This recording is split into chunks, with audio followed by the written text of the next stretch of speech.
I see no good people turn their heads each day, so satisfied I'm on my way.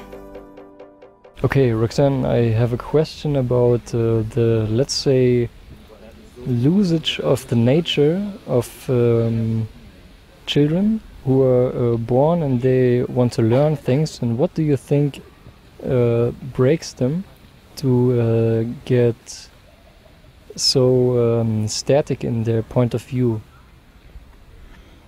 Well, children from an early age are not introduced to science or technology or how we relate to one another or nature. Children are given arbitrary, artificial notions. They're given fairy tales. They're given, especially women, little girls, they're given notions of romanticism and somebody coming to take care of them, you know, the prince and the princess, and they're given so many artificial things that they pump in their heads the Mickey Mouse Club, and after they fill their heads with all these lies, then they expect them to think critically. They have no way of thinking critically. So it's really detrimental. Kids want to know everything. They want to know how trees grow and how things work, and just like little boys want to know about mechanics and trucks and things, little girls want to know that too. Instead, they're given dolls that are inanimate objects, you know, when little boys get trains. So they have a different start from the very beginning. Their patterns are different from the very beginning, what they're able to explore, which is detrimental to women more so. So men become more inventive, not because they're men and women can't do that. It's just that their range is less when they're very young, what they can explore and what they can do. So it's very hard to take kids after they've already been indoctrinated. They're not, even as they get older, they're not taught how to think critically.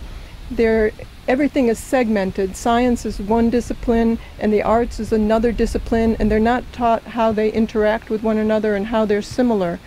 So you have all these different disciplines that can't even talk to one another, and it gets very difficult to be able to have an understanding of the world and how it works and where we can go when you make everybody regimented in their own little discipline. That's how you can abuse people, by enabling them to make bombs, because they only know they get a kick out of rocketry or making something more destructive, instead of asking, why are we making the bombs? What is it for? Why can't we solve our differences without violence? That's above and beyond their scope, because they leave that to the politicians, thinking that they know how to do that, and they don't at all. So from the very beginning, you're given nonsense, and it carries through to the rest of education. You're taught to be a cog in the wheel without being able to think, so all you do is get a job. And even after you retire, it's very difficult for people. Most of them just die because they have no other interests. They can't afford to dream. You know that saying, they dare not dream, because they can't do the things they want to do because they don't have the money to do that. So the monetary system flattens things out tremendously.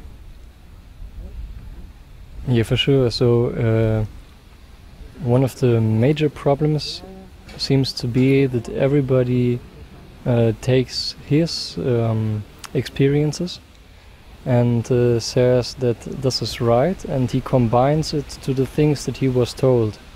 But many things of these stories and so on were lies, just like Santa Claus. Yeah. Right. And so you have you believe in some kind of magic, but this is some kind of a manipulation. So it primes children, especially little girls, to go into mysticism and metaphysics, instead of understanding the nature of the world, how things work, you know, how we behave the way they do, how we behave the way we do.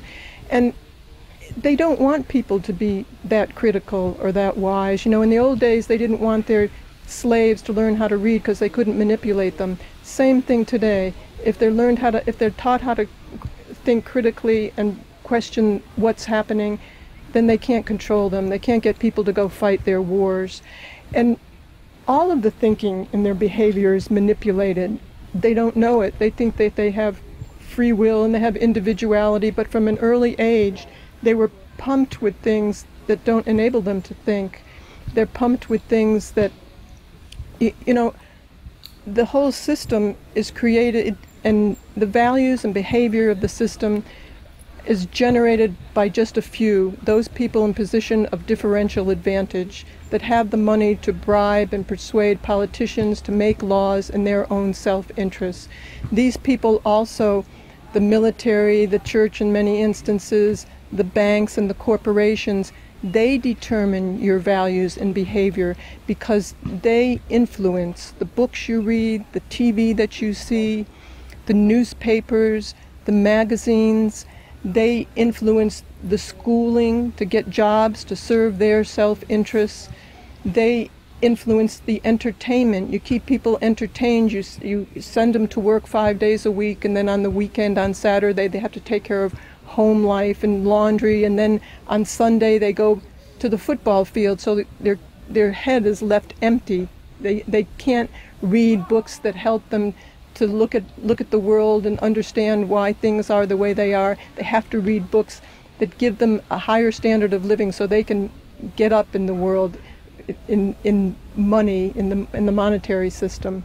If you read things like Tyranny of Words or the nature of the monetary system, this doesn't help you make a living. This doesn't help you in your job. So it's a luxury to understand those things.